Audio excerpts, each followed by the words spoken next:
At least you have hair.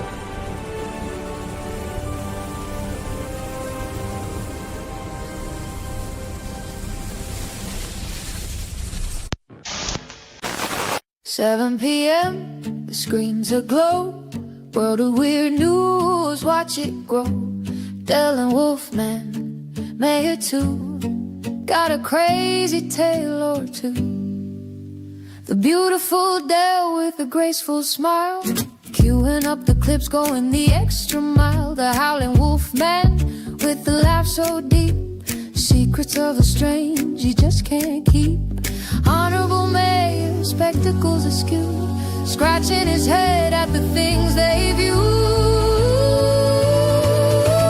Saturday night is the place to be with the channel family, wild and free.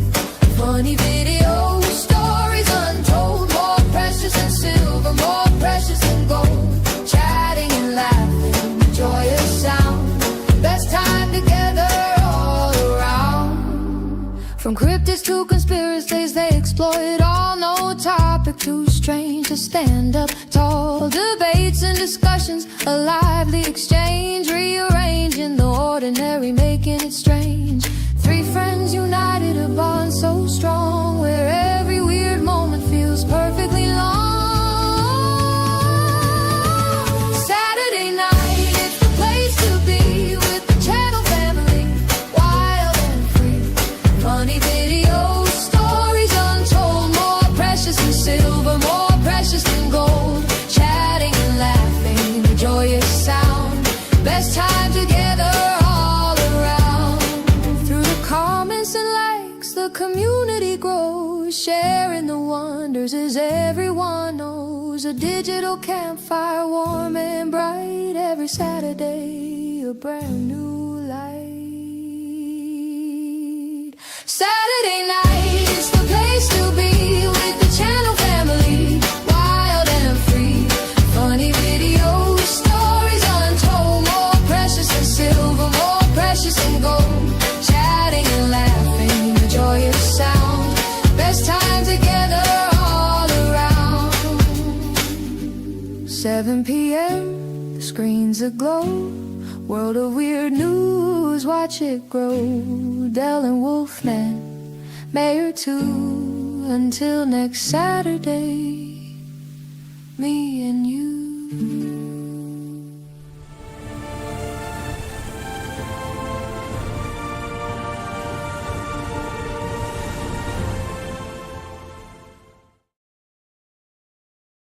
Hello, all my weirdos. Hi, it's Saturday night in Land of Weird. How is everybody doing?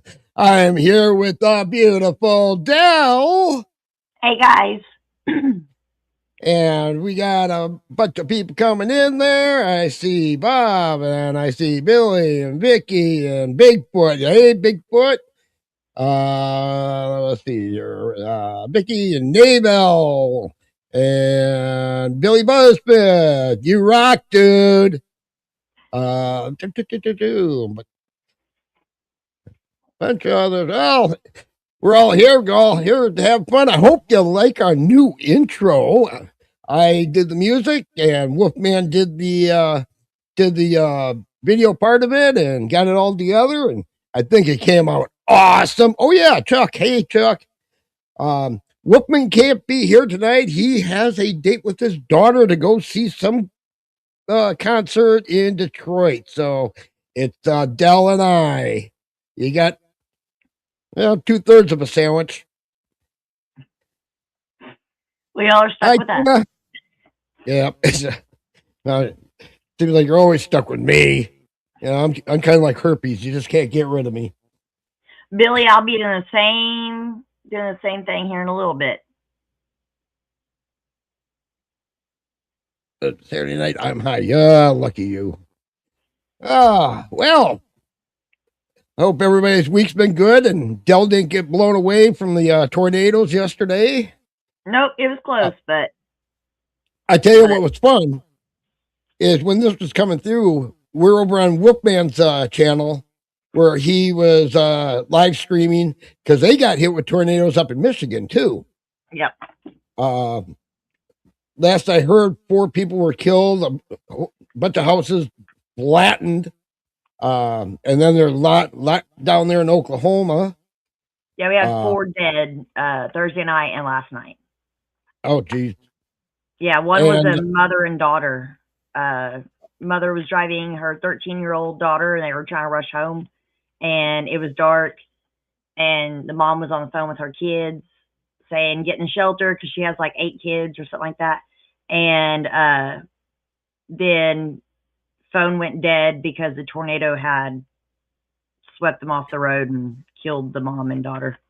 Oh, man. Yeah, that was kind of interesting watching all this happening, because he was Wolfman was also screaming Ryan Hall, y'all, and they do such a great job covering the storms and that when it's happening. He's got such a team all over the place that just and he does such a great job explaining everything that's going on in a way that any idiot like me can understand what's going on. The guy, he does not talk down. He does not use all the technical jargon. And if he's got to use something technical, he explains it in a no-nonsense way that everybody can understand it. Hey, Carla. Hey, Carla. And yeah. Any problems over by you, Carla? I know you were kind of in the path too. Think about that. Oh yeah, because they can't see it at night. And yeah, growing up in Wisconsin, I've been in a few. In fact, the last year I lived in Wisconsin, we had a tornado go through my hometown, 2 blocks from my house. We were fine and dandy. We were without power, and I heard a lot of sirens. So I went out driving around, and I went one direction, everything was fine. Went another direction, total devastation. Yep. Chat. I was saying.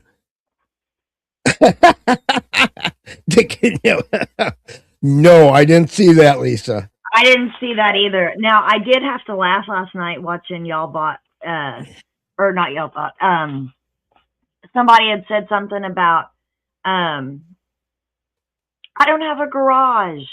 And Ryan was like, please don't tell me you're taking shelter in your garage. And what it was is they were meaning for their car because of all the hail and stuff. But he was so tired. And then after a little bit, he's like, for your car. Okay.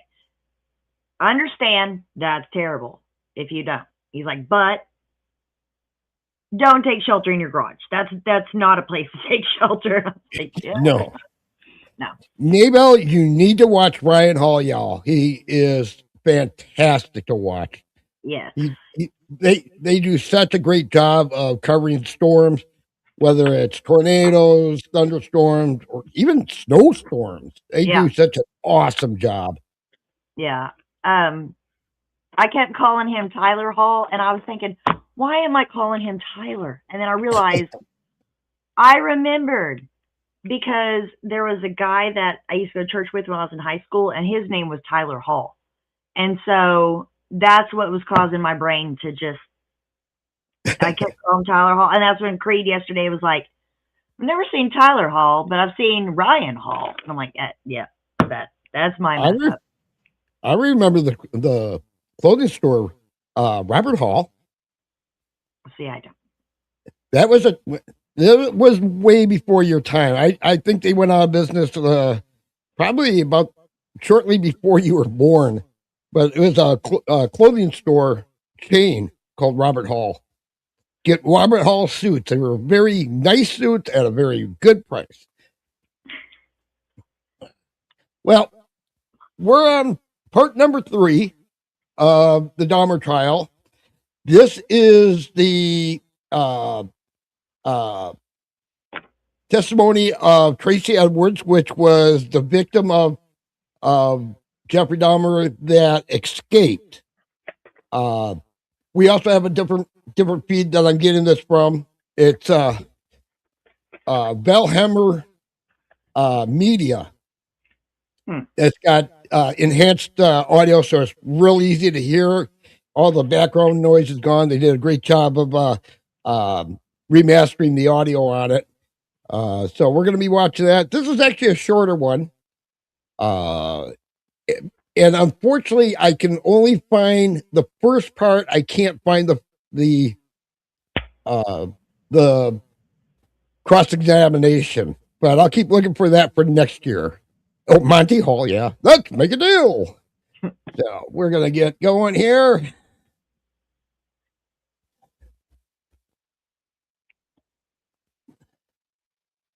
Come on. Hello.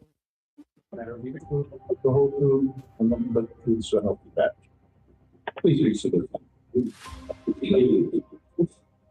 Sir, would you tell us your name and spell your last name for us? Tracy Edwards, Edwards. Mr. Edwards, you're going to ask you to speak up very loudly into the microphone.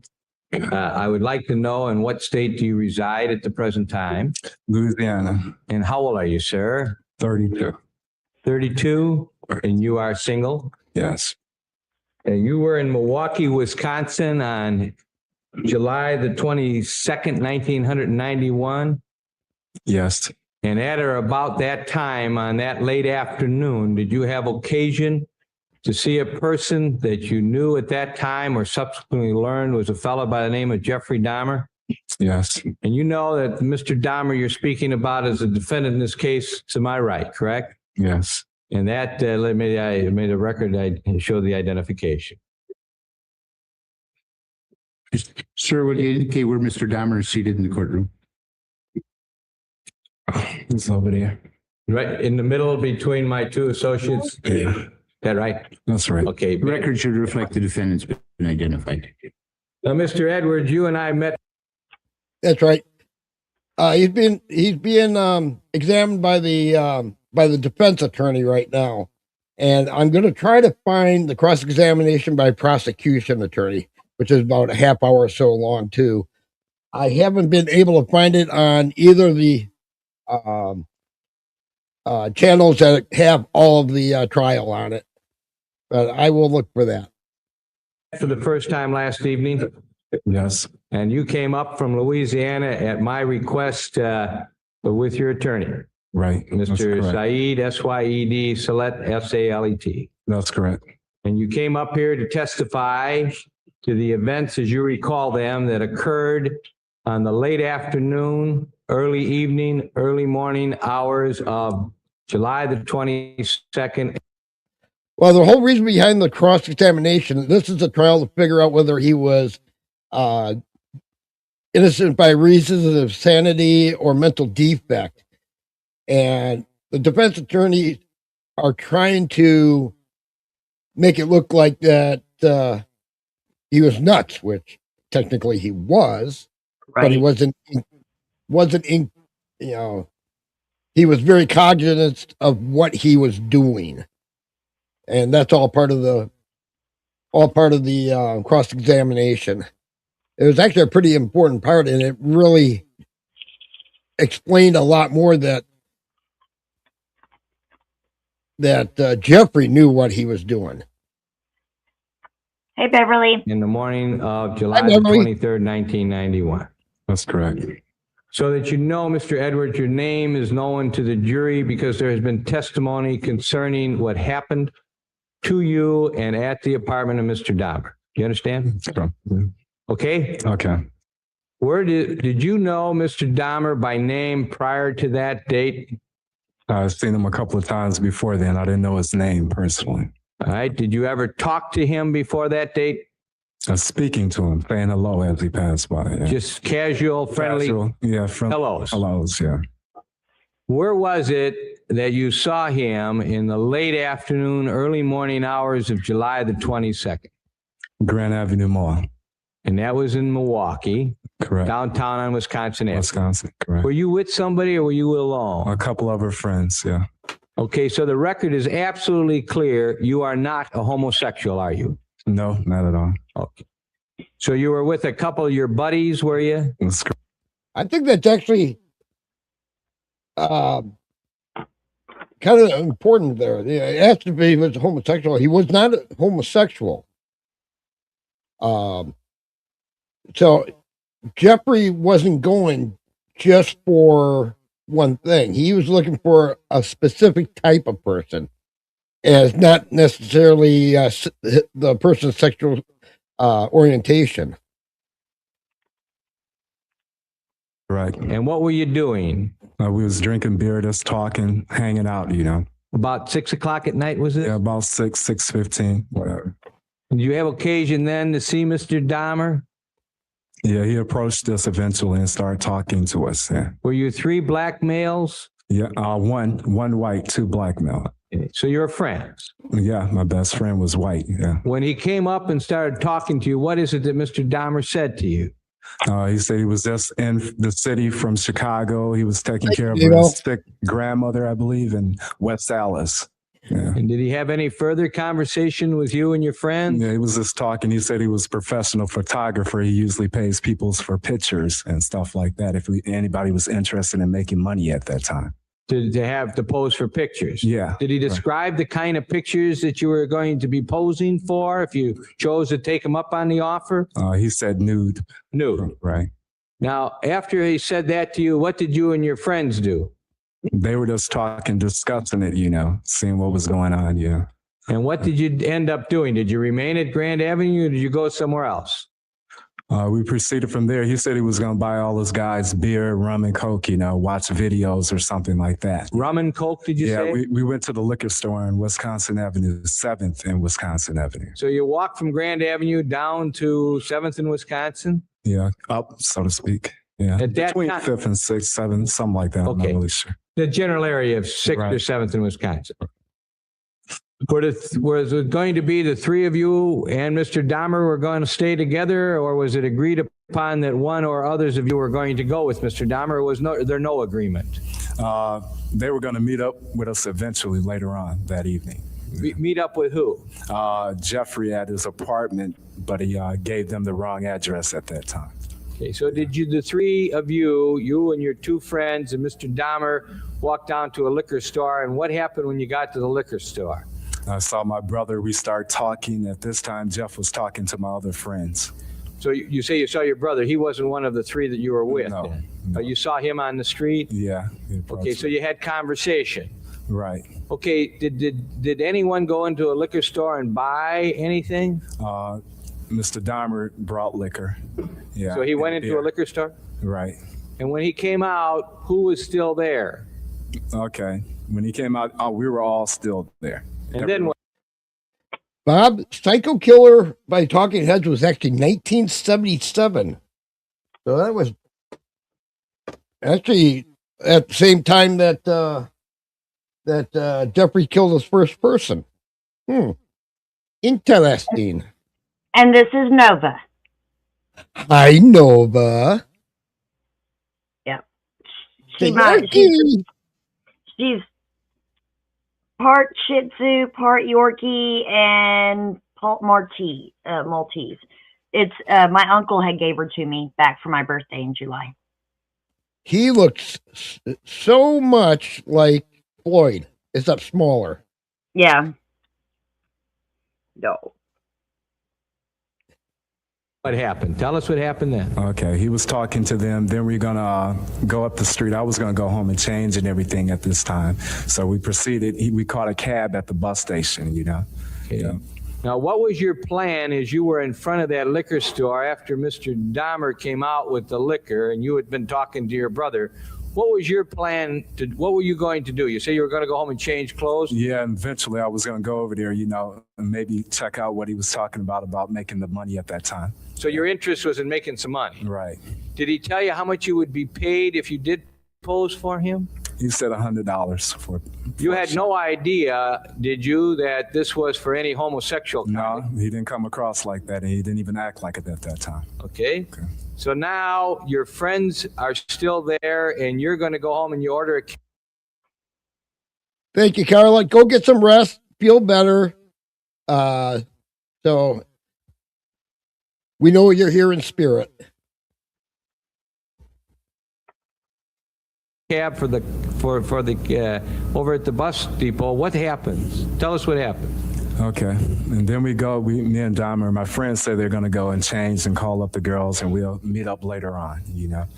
Was there an address given as to where you were going? He gave them some address that wasn't correct. You know, You later found that out? right from my friends. Yeah. What happened then? Who else remained there when this was all transpired? Just you and Mr. Dahmer, or you, Mr. Dahmer, and others? After it all had transpired, it was me and Mr. Dahmer in the Billy wants to know if you had a good time with your uncle last Saturday. I did. It's always a great time when we can just kind of get together, and he always tells me a lot of like dad jokes, you know, and then I always forget them, and then I always crack up because he'll say, "Did you travel alone?" And if I say, "Yeah," he'll say, "Well, next time take the Lord with you." And so now if he says, "Did you travel alone?" I'm like, "Nope, I had the Lord with me." Jesus took the wheel. Yep. Pitch in for some gas money. Hey, Bill, my husband was born in 81. I graduated high school in 81. Oh, my God. I graduated in 05. cab, you know, leaving. You met up at about 6:15, 6:15. What time is it now at this time? It's maybe 6:30 as we get to 26th in Wisconsin. So you stop at 26th in Wisconsin, and what happens there? Okay, we'll get out the cab then, and then he suggested he go to the store and get cigarettes before he went to his apartment. And after he did that, did you go to his apartment? Yeah, What route? through the alleys, through the back way. We entered the back. Was there any discussion as to why you were taking that route? Said it was safer, people wouldn't bother us or whatever. At the time that you were walking with him towards his apartment, what was your plan? Yeah, so people wouldn't bother him. Yeah, no, so nobody saw him with Jeffrey. Ugh. Plans on doing when you got to the apartment? Really drinking the beer, I wasn't really sure if I was going to pose or not, you know. Yep, I wasn't really sure at that point. No. You at least were contemplating maybe you would. Well, yeah, I was going to make up my mind once I got there, whatever, you know. Were you in need of money? Yeah, I just started working and the offer sounded good at that time. Okay. Now, when you got to his apartment, how was he acting? Tell us about his, tell me about his demeanor. You know what I mean by that, Mr. Edwards? Yes, How I was he understand. acting? Just like a normal, everyday person, you know, friendly, good conversationalist. He was talking about the military, things of that nature. Yeah. Had you been in the military? My father retired in the Air Force, so I've been to several different bases. I was born on the Air Force Army base in Fort Carson. And that's the kind of thing you were talking to him It's about. like a family thing. A lot about it. Had he been drinking alcohol? Yeah, I consumed some. He was drinking beer at the time. When I first Well, met. the time that you were like going to his apartment, was he intoxicated? No. Had he been drinking? Yeah, I've been drinking a couple of beers. How about you? Were you intoxicated? No, not at all. Had you had something to drink? I sipped maybe a little beer, my friend's beer. That was it. All right, now you get to the apartment. Do you go in the back way? Yes, correct. You went up to the apartment. Tell us what happens when you get up to the apartment. Tell us what you observed, what your senses told you. Okay. First of all, it seemed like a normal apartment. When we got inside, he turned off burglar alarms. I asked him why. First, it was a foul odor. Okay. Tell us about that. What kind of an It odor? was just like an odor. I didn't quite know what it was. You know, he told me a sewer pipe had broke and management would take care of it. Yeah. And did you accept that? Yes, because I worked around at construction companies before, and when pipes bust, sewer pipes bust, they smell. You know. So I Okay. brought that. So you say your first thing you did was notice the odor. He opened the door to the apartment Yes, and you walked in. yes. He turned off something. What did he turn off? Alarms. Did you ask him about that? Yeah, and he said the part of the neighborhood he was in, he was protecting his property, things like that, cameras, VCRs, TVs, things of that nature. Did you accept that? Yes, I did. After getting in the apartment, can you generally describe the apartment, both the apartment that you saw then and the apartment that the other parts of the apartment you saw? Tell the jury what the apartment was like. It was like normal, pretty decent apartment, had nice things in it. You know, it had certain boxes sitting on the front, neurotic acid boxes. I asked him about it. He said he cleaned bricks with those, you know, which you can use that type of acid to clean bricks. So I brought that also. I'm sorry, I didn't understand what you just said. You asked him about some boxes, Yeah, that were laying in the front living room floor. and what did he tell you about those? That he cleaned brick with the neurotic acid. Okay. Now, was the apartment small, large, medium? What? Give us a size. Kind of medium size, yeah. Right. Now, when you went in there, you went in, as you entered, were you in the living room? Yes. And what was the living room? What did you see in there? The boxes you told us about? Boxes is a couch. There's a fish tank there also. A black lamp. Yeah, there was a little table-like on the left side. Could you see a refrigerator? Yeah, I could see the refrigerator on my left. Was it close to the living room? Yeah, maybe 8 feet from the living room. And so it was just off the living room. Right. Now, did you stay in that room or did you go to another room right away? We stayed in that room for a while. And where did you sit if you did? Okay, at the end of the sofa like I am now, this is a sofa. I was at this end, and he was at this side. Referring to the jury, I mean, the witness box, if that were a sofa, he would be at that end. That is the end where he's seated on the witness stand, which would be the part closest to the judge. Is that right? That's correct. And where did Mr. Dahmer, what did he do? He sat like here, maybe a couple of feet from me. Not my close left. to you. Maybe 2 feet. You in fear of anything at that time? Not at all. Okay, and what did the two of you do?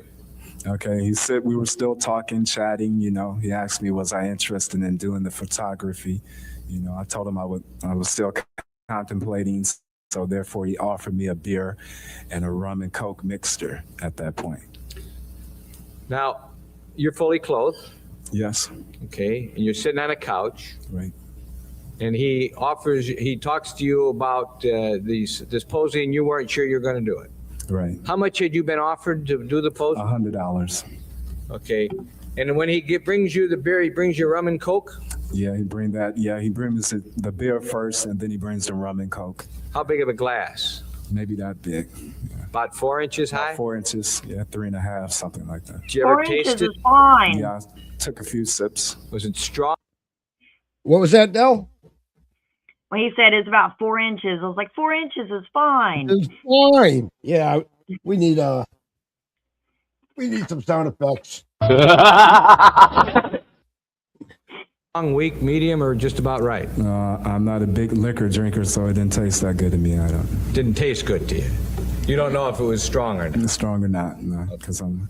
What did Mr. Dahmer do? Did he likewise have a drink? No, I think right, a beer, but I don't think he drank all of his drink at that time. Did he have any rum with him? I just noticed the beer. Right. What time are we talking about now that you're sitting on the couch and you get the beer? You got over there about what time and how long after this? It was about before 7, quarter to 7, something like that. So you're sitting on the couch, he brings you a beer and rum and Coke, what happens? Okay, then we just study talking and everything, you know. General talk? General talk. What happens? Yeah, then I was just, I don't know, getting a little agitated maybe, you know, because of the smell and things. And then he threw my conversation off talking about the fish in the fish tank, you know. Okay, when you start talking about the fish in the fish tank, do you bring that up or does he? He does. And what do you do when he does that? I turn to the right, like the fish tank is here. I'm turning all the way over here. You turn to your right to look at it? To look at the fish tank, right. And when that happens, what happens to you? All of a sudden, a handcuff and a knife is pulled on me. Not ladylike. I just noticed that you walked in. Hi. Hope Hey. everything's good. Handcuff is placed on your body? Where? On my left wrist. And you see a knife. Yeah, the knife, yeah. Now, at that moment, what do you do? First, I feel fear. Then I ask him what's going on. You know, this is not necessary, you know, to pull a knife on me at that Are you afraid?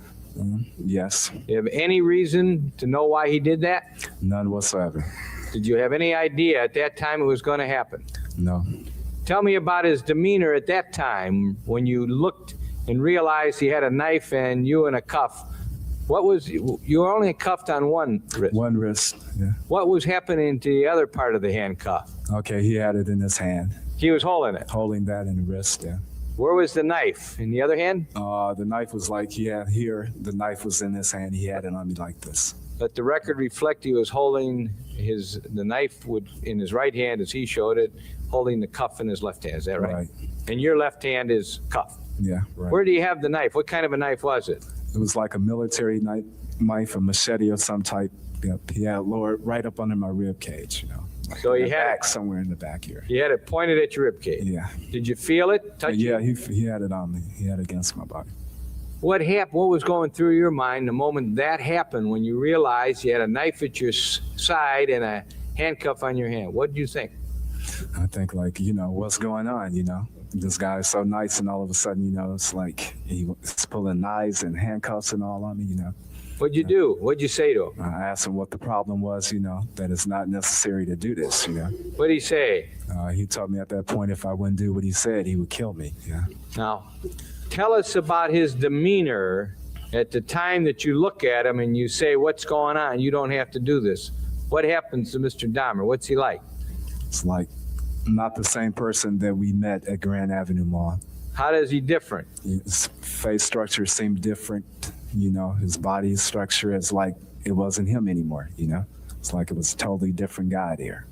So he told you if you didn't do what he told you to do, he'd hurt you. He hurt me. What'd you do? What happened? Tell us what happened step by step as best you can And remember. then all of a sudden he kind of calms down, you know? And then he said he has a key in the bedroom, so we proceed to the bedroom. The key to the handcuffs. Right.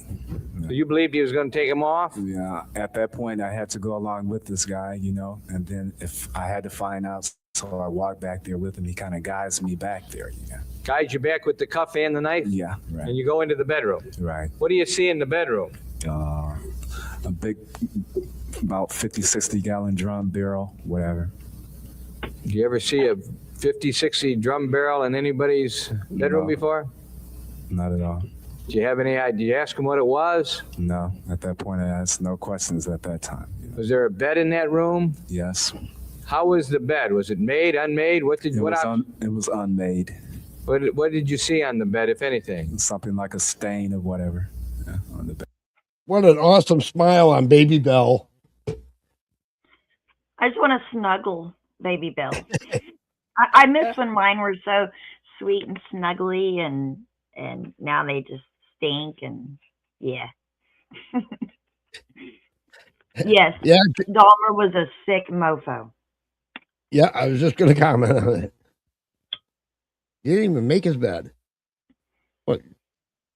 If that's a sign of a sick mind, oh boy, I'm in trouble. What did you think it was? At that point in time, I wasn't sure. What did you do when you got in the bedroom as he's holding on to the cuff and the knife? What did you do? Studied us talking, trying to be friends with him, you know. Did you remain standing? Did you sit down? He made me sit down at that point. We both sit on the bed. Was it at the foot of the bed, side of the bed, head of the bed? Maybe halfway between. Did that room have a TV set in it? Yes. Was there anything going on the TV? Yeah, the Exorcist movies was playing at that time. There was an Exorcist movie on. Yeah. You know which one of them? The name, I'm not sure. I think it's 3. I'm not sure which one. So there was a movie. Did you know it to be part of television or VCR? VCR, normally that's not on regular television, so I thought it was VCR. You knew there was a movie showing. Right. Did you see him put it on, or was it on? No. When we first got into the apartment, he went through the back to the back bedroom. Maybe he put it on then. I'm not sure. Okay. And then what happened? You're both sitting on the bed. Yes. Are you still in handcuffs? Yes. Is he holding the handcuff? Right. Do you still have the knife? Right. Is it pointed at your side as you've told us before? Right. You trying to be cool? Very much so. You're not fighting with him? No. not What's at your intention? What are you planning on doing? all. Getting away, I was contemplating on at the point jumping out the window. You know, I was basically talking with this person, trying to let him know I was his friend. Yeah. As you were sitting there on the bed, when he had you by the handcuff and a knife at your side, at that time, which would have been maybe 7 o'clock, Something like that. What impression was made upon your mind by the conduct, action, manner, expression, and conversation that you observed of Mr. Dahmer? His frame of mind is what you want to know, right? Okay, he acted, at times he would go through like different changes with me, you know? Tell us about that. 1 minute he's like nice, and then he was telling he didn't want people to leave him or abandon him, things of this nature, you know? Yeah. Well, what did you think about him as a person? What impression was made on your mind of this fellow that you're dealing with here? Yeah, that at times he wasn't himself, and then at times he was like a nice guy, you know? He would come and go different times, you know, throughout the whole time. Then he would like sit, being quiet at times, watching the movie, wanting me to watch the movie, you know, and just doing little tanning sounds, you know. Did you observe him watching the movie and how he would react to the movie? Right, he would like just start rocking back and forth when he, you know, certain parts of the movie or whatever. You have to say, what did he say, madam? He was like chanting in certain times and rocking back and forth, right? Tell us about his chanting. What was that all about? I'm not even sure, sir, but it was just like, I can't tell you the words. I couldn't understand what he was saying at that time. Can you mimic him? He was channeling some Mayan sacrificial chant. Yeah. How it sounded? It was like a slow slur, like some of that nature, some close like that, I'm not sure. Did it keep on for a period of time? Off and on throughout the ordeal. And how about the movement back and forth? How was that being effectuated? Just like back and forth, he would do it every now and then. You know? Just as you are rocking in your Right, chair like this, and chanting. and chanting. Was there any parts of the movie that was going on that you saw that he said anything about? It was like the part about the preacher that used to be a preacher that had got possessed, and that it would seem like he was like interested in that part. That part had his attention more than anything. You know? Tell us about what you mean by that. What impressions were made upon your mind when this was going on as to had his attention? How did he appear to you? It appeared like it was like he wanted to mimic it or be like that part, you know, being demonized or whatever in that nature. I'm sorry, I missed Yeah, you. like he wanted that type of movie, that part, certain parts of that part interested him. You know, it was like he changed with it at times. Then he would get more aggressive, try to get me to handcuff myself, both hands. And he's told me it made him feel more dominant. Okay, did you and he move off of the bed at any time? Yes, he wanted me to lay flat down, stomach down on the floor at that time. Did you at any time go to the bathroom, use the washroom prior to the time that he asked you to lay down on the floor? No. All right, tell us what happened how did that happen that he told you to lay down on the floor? You know, he told me to lay down, face down, put both of my hands behind my back because he changed again at that point, like he got more aggressive at that time. Okay, now, but tell us, did he still have the knife out? Yes, he still had the knife with him. And what did you do? Okay, I kind of like laid on my sides for some reason. I guess God told me not to lay flat down or let this person handcuff me, so I didn't. So you were trying to stop that from happening, but you got Right. down on the floor. Right. What did he do? He kind of laid across me, put his head across my chest at that point. What was he doing with his head? Pardon me? What did it appear to you he was doing with his head? What was he trying to do? Like he was listening to my heart, because at a point he told me he was going to eat my heart at that point. He said he was going to eat your heart? That right there, I would kick my fight or flight into overdrive. Oh, yeah. Him with the knife or whatever, I'd be fighting my way out of there. Well, as soon as the handcuffs come out, I would have been fighting my way out of there. Exactly. There would have been no way I was going to stay. I even if I left with one handcuff on or both handcuffs, I'm leaving. Yep. I'm out. Even with the knife stuck in my side, I'm out of there. Yeah. I'm going to eat your heart. I am Santa Claus. Oh. Wrong one. Yes, that's correct. Did he still have the knife? Yeah. Where was the knife pointed? When I was on the floor, he had it pointed at my groin area at that time. He's gonna bob at him. Right? One knife? He had several, and then he slid one. I managed to slide one underneath the bed. And I guess during a point of time through an ordeal, he didn't know where the knife was, so I didn't know if he felt that was a threat or not. So he still had a knife, you're on the floor. How long does he lay on top of you trying to hear your heart as you've described it? Maybe a minute and a half. And then what did you do then? I knew something was about to happen, so I suggested that I go to the bathroom. I had to use the bathroom at that And time. what did he do? He kind of guided me to the bathroom. So when you say he guided, you still had hold of your handcuff? Yes, And you went to the bathroom. right. Did you urinate? Yeah, Were you able to utilize your own zipper? Or did he touch you at all? touched me in no way. Didn't attempt to look. He just held me in back, you know. So in other words, he didn't try to look at what your penis looked like or anything? Not at all.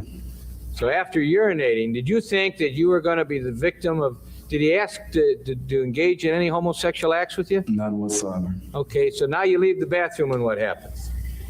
Okay, then we go back into the bedroom. You know, it was like different time spans. We were talking about him losing his job. Then he would come to the person that I was first with, you know, and then at certain points he would change. You know, at first he was telling me about how people didn't care for him and things of this nature. And I was trying to comfort him, letting him know that I was a friend, you know, that I wasn't going to try to run away from him or nothing like that. So you were being cool. I guess God, you can say that, because I had no control. I was just, I don't know. Did this continue on for a long period of time during the night? Yes, apparently so. Time seemed to, I don't know. But I stayed in there that long, so it had to be going on throughout the whole ordeal, which it was. So time just, it happened like that. And all this time you're trying to hold him down. Yeah, certain points, right. How often would he go in and out of these moods? Sorry, at the time spans, I couldn't really tell you, but like he would I guess if you want to put it together in time, every 30 minutes, 20 minutes, something like that, you know, and then he would have moods of being just silent, you know, and I wouldn't say anything, try to provoke him or say the wrong thing. I would be silent with him. So you just let him be alone. Was that movie on the whole time, a long time? It was on a pretty good period of time, you know, and when it went off, I couldn't tell you. Did he continue to chant from time to time? Yes, it happened several times throughout the ordeal. Now, when he would watch the movie, did you notice when he would go into this thing that you told us where he would really become fixed on the movie screen? What was happening? How often would that happen? Throughout the movie, maybe every 15 or 20 minutes, and then he would turn around and try to ask me to put both of my hands behind my back, and I wouldn't, you know, do it. I would talk to him. I tell him, you can trust me, you know, you don't have to do this, and that would calm him down a little bit. He had the knife the whole time. Right, He's watching the movie and he becomes very interested in the movie. right. You don't do anything, just sit there. Just sit there and be quiet. And then he would start conversation with you again. Yeah, he was like you're gonna have to do this and that, you know. Then he told me at a point I was gonna have to kill him, or he was gonna have to kill me at one point. Were you and he drinking during this time? No. So he wasn't running out, bringing you out and getting beers and coming back. No, I would have. That has been one of my questions. He just, the entire time during the trial, he just sat there so stoic and everything. And the one day I was in the trial, he never, his expressions or nothing ever changed. He just sat there. So it kind of made me wonder what was going through his head at that time, if he was reliving it, if he wasn't showing any signs of that. I think he was getting excited, or, you know, at least he's getting some form of joy out of reliving it. He might have. He was reliving his control. Mm-hmm. Been out the window at that point. Sure. If he would have. Did he, when he was fixed, I'm trying to get some words to understand, was he intoxicated? He had been drinking, but far as Hey, being intoxicated, he Hector. was not staggering or anything of that nature. But He you wasn't know that faltering. some people, when they have too much to drink, change their moods. Was that the kind of mood changes he was having, or a different kind of mood I change? think this was like more of an inner mood change than an alcoholic mood change. What kind of mood? It's like, Inner mood? yeah, a person change, not alcohol change. What did you think about this guy? What was going through your mind? Lurk away, Hector. Just glad you're here. Thank you so much for showing up. Hi, Hector. As to who you were sitting next to, who was doing all these things. A bizarre individual, someone that was very confused at this time. Now, there came a time when you went to the washroom again. Right, I suggested, yeah, because he had started getting aggressive a little bit again. I suggested go to the bathroom. He let me stay in there by myself while he stayed outside the door at that time. And what happened then? And then I told him, well, I was contemplating, I was asking God, shall I make my move now? And I was going to just jump out the window. But when I got out, for some reason, I asked, could I have another beer? Yeah. And what did he do? And he reaches over, he guides me over and reaches in and get a beer.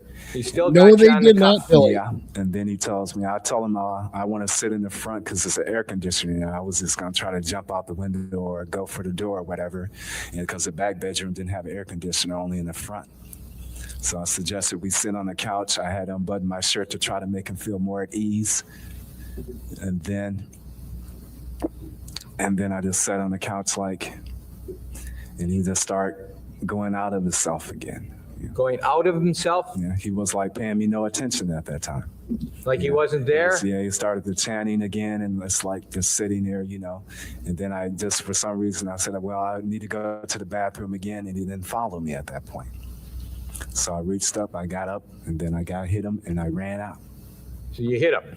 Right. Did you have any other belongings I there? have my bag right there at the end of the couch. I sit in exactly the same place I sit when I went in there. So when you got up, he let go of your cuff to let you go to the bathroom again? He just let me stay there. I was going to go for the window. At that point, he didn't even have the cuff. It's like I wasn't even there anymore. And when you saw that, what'd you do? I just seized the opportunity. I said, well, at least I'm going to die trying. I'm not just going to sit here, What'd you do, son? I hit him and I ran towards the door, and he was right there, tried to grab me, get me back in there. And what happened? Then I made it outside. So he wasn't able to bring you back Bring in? me back in there now. He tried. He tried. And as you left that apartment, as you got away from him, I'm going to ask you again, what impressions were made on your mind by the conduct of Jeffrey Dahmer, by the actions of Jeffrey Dahmer, by the manner, expressions, and conversations of Jeffrey Dahmer that you observed? Can you give us some words? It's like I told the policeman that this freak, this crazy guy, was trying to hurt me. Yeah. Did you run out of the building? Yes, I did. Did you summon help? Yes, Milwaukee Police Department? that's correct. Did they come back there with you to the apartment? Right. Did you eventually go back into the apartment with the Milwaukee police officers? Yes. And then he was arrested. Right. You gave a statement to the Milwaukee police a few hours later? Yeah. Guess you could say a few hours. Yeah.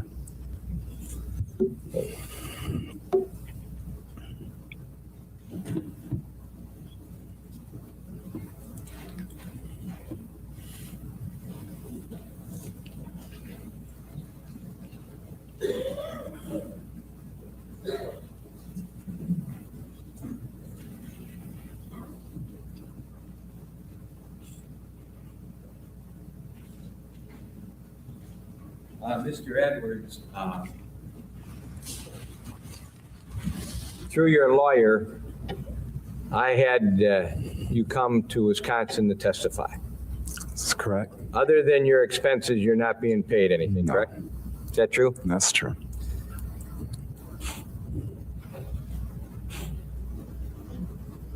Thank you. Thank you. Mr. McCann, how long do we anticipate the cross-examination of this witness will I'd say take? at least half an hour, Your Honor. Okay. That being the case, I think it's appropriate.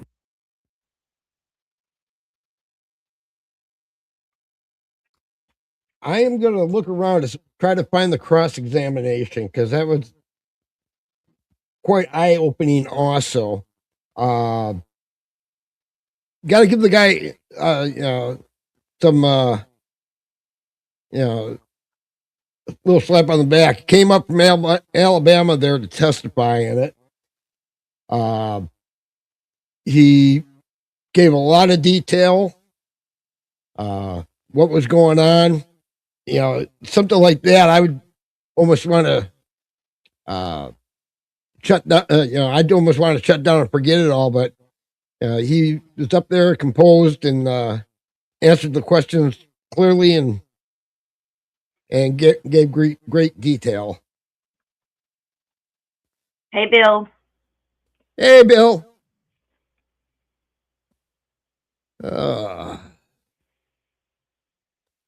Yeah, they really need to get rid of daylight savings time. Yes. I absolutely hate the spring forward. Yeah, lose an hour of sleep. The fall back never bothered me except for when I worked nights. And then it was like, I'm still here. Another hour. Yeah, I got an extra hour. Where is it? Billy, I think the After Dark is tomorrow. Yeah, at 8. tomorrow night, 6 o'clock. Or 6. Is it 6 o'clock? I think it's 6 o'clock. Yeah. Let me look. Somebody in the out there will tell us for sure. 8 o'clock, Vicky? I don't. Keep an eye on your notifications. Billy, you had asked her wherever it went. There it is. Did they save his brain for research? They wanted to, but the family would not allow it. He was cremated all intact. Well, after the autopsy from getting killed.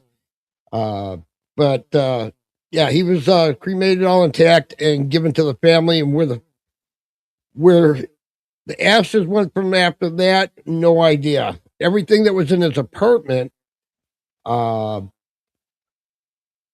didn't want that to get out as like souvenirs. Hey, Jeffrey Dahmer's refrigerator or stuff like that. Yeah. A group of people, including a gay group there, raised $400,000 and some $1,000. So when all the stuff was going up for auction, they bought it all, had it all destroyed and all buried at a undisclosed landfill somewhere by Chicago, so that nobody could ever get any pieces of any of the stuff. They wanted everything to be. They didn't want any trace of any of this. Between the after hours will be Sunday night at 8 p.m. Eastern. Yes. Here you spring back. Abby Normal. Yeah. Abby something. Abby Normal. I mean, we saw what happened with Ed Gein. With the whole auction and everything of all the stuff and everyone just coming in just to look at all of his things, So I understand wanting to get rid of everything, but if that was my loved one, I would be like, okay, we're donating the brain to science. So that way, at least maybe there's something, that to find out, is there something that's, messed up with the brain itself that's causing this? Like, is there some weird tumor or something, like I would, yeah. Yeah. I do believe in the autopsy, they did inspect to see if there was any tumors or lesions or anything like that. Nothing was found, but no samples, no cultures, nothing was taken or saved. It was all destroyed. Right. So somebody go, hey, I got a slide of some of Jeffrey Dahmer's brain matter here. Right. They made sure it was all disposed of. Okay, Mayor. Was there ever a serial killer you wanted to keep safe from?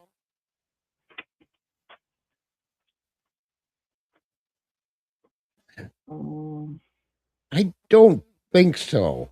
I don't think that there's one I would want to keep safe from either. No.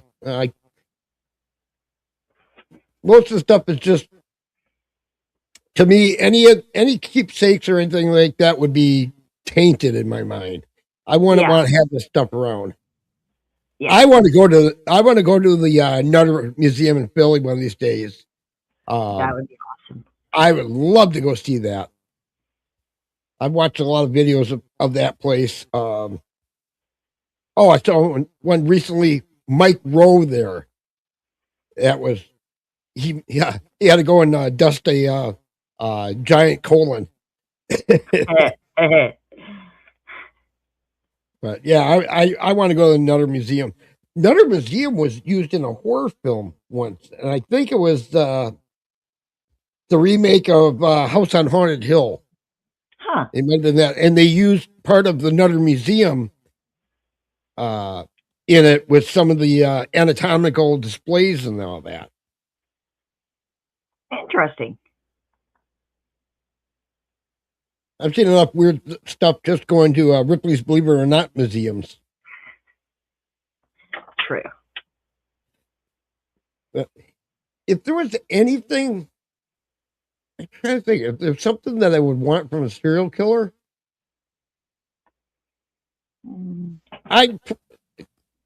Ted Kaczynski's cabin. Put out a hunk of land and use it as a hunting cabin or a little getaway cabin. Yeah. That would be something I'd like to have. I can't think who it is. There was a serial killer that had a really cool car. Oh, Jack Kevorkian's Volkswagen van, the killing machine. Yeah. I think that would be one of the things I like just because I'm a car guy. And I love old Volkswagen microbuses. Someday I'll get one if I ever become rich because you can't afford to get one. Right. But I think that would be kind of cool. But that's sitting, I'm trying to think where it's sitting in a museum. It's privately owned, but it's on loan to some car museum someplace. A few blocks. I grew up a few blocks from the hospital. Donald Harvey killed his victims. Yeah, stuff. I've been to the library. They had some of the stuff in history display. They just closed that hospital. Email.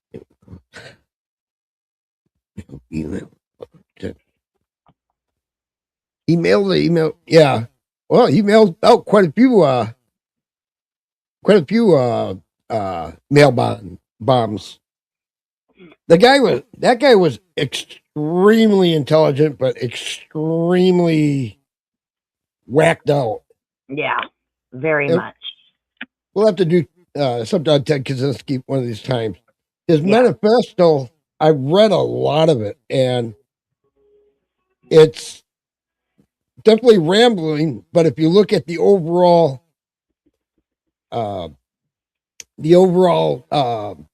message behind it, it's how he talked about how technology has taken over our life and everything else, which is a little more true than now than it was back then.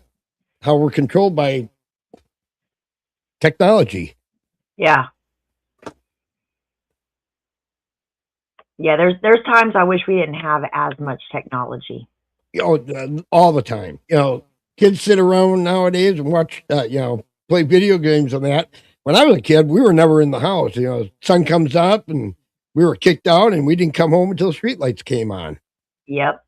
We had our imagination. A stick could become a gun or bow and arrow or whatever. And, make it a tree fort. Yeah. We made our fun. Mm-hmm. I'm about to turn into a pumpkin. All right, Hector, have a good night. You know, something to be said about the simpler days. Yes. Yeah. Growing up in the 60s and 70s and that. And even the 90s.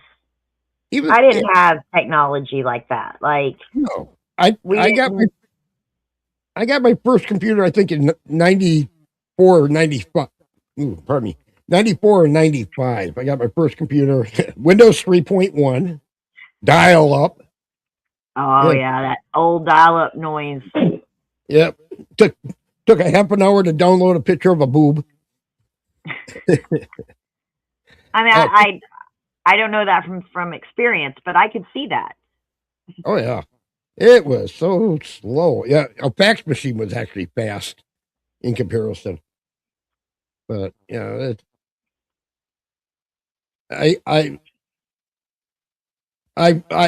that first came around, killed for the mob. The Iceman, yeah. Yeah. You know, I don't know how many people follow stuff like the mafia and in New York and all that. My ex-father-in-law from my first wife,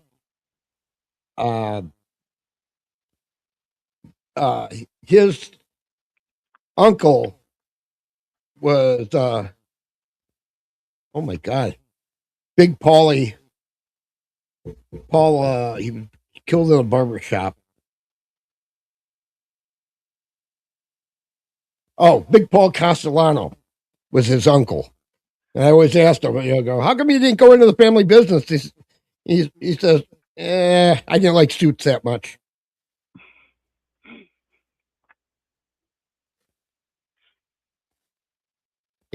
Richard. Well, let's see here.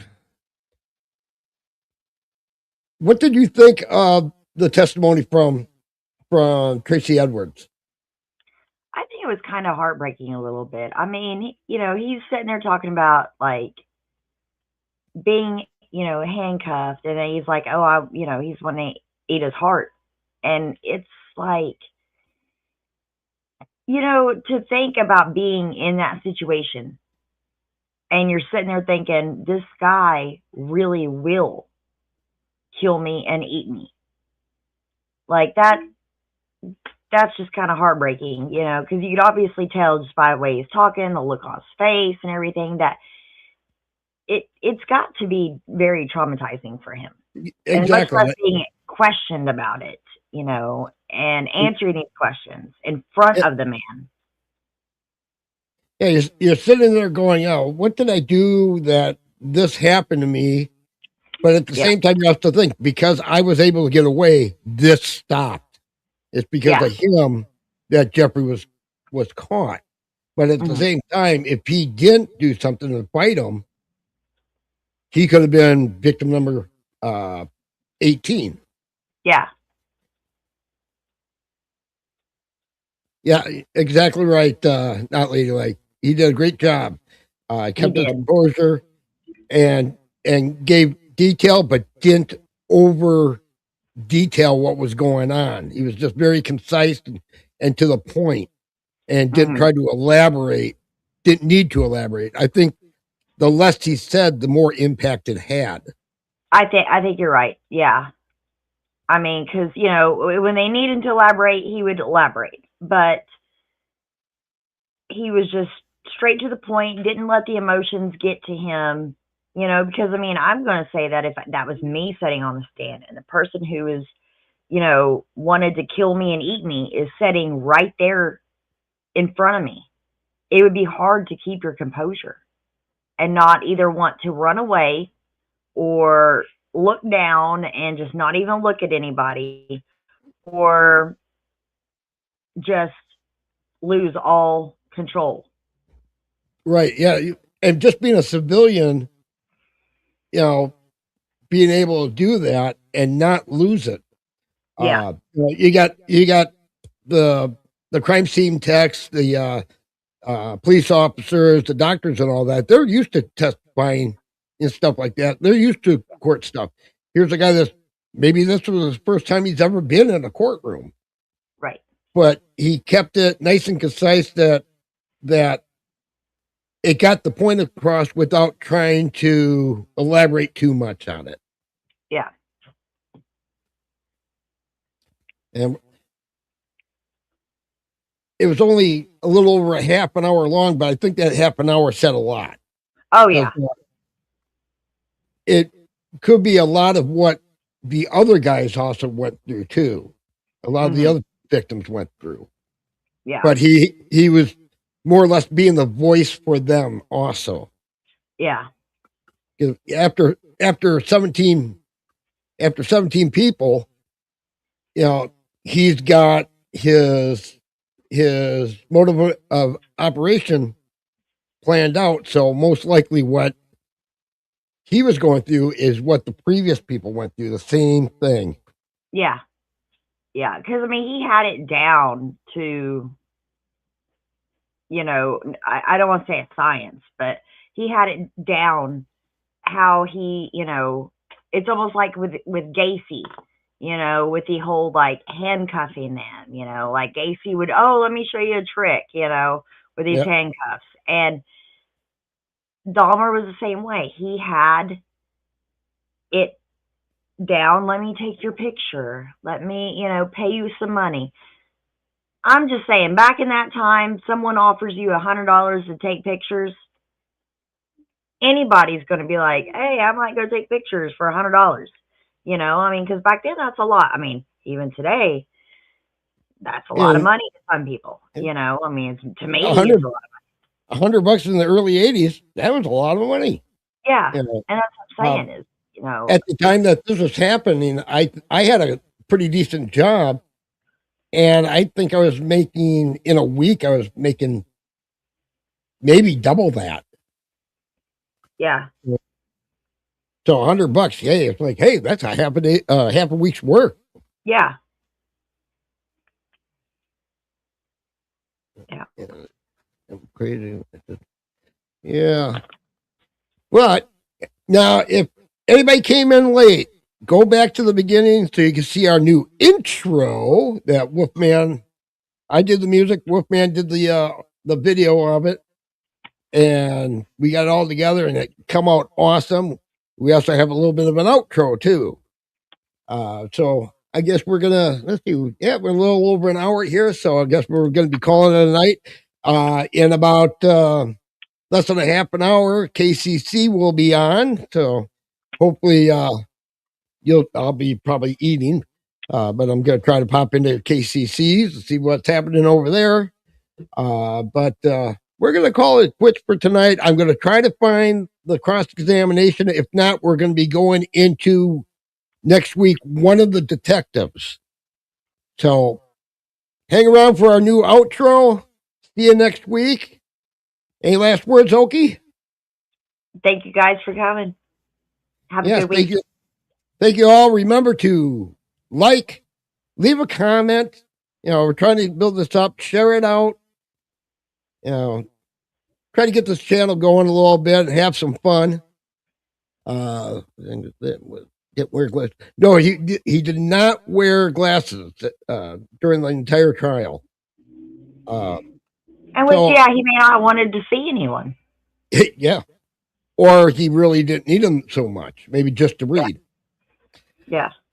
All right. So we will see everybody next week, and also on Credence and Mikey, and we got a Chase, and we got a Case, and John Lynn's channel, and all those other places. So everybody have a good night, good weekend. Set your clock forward if you need to.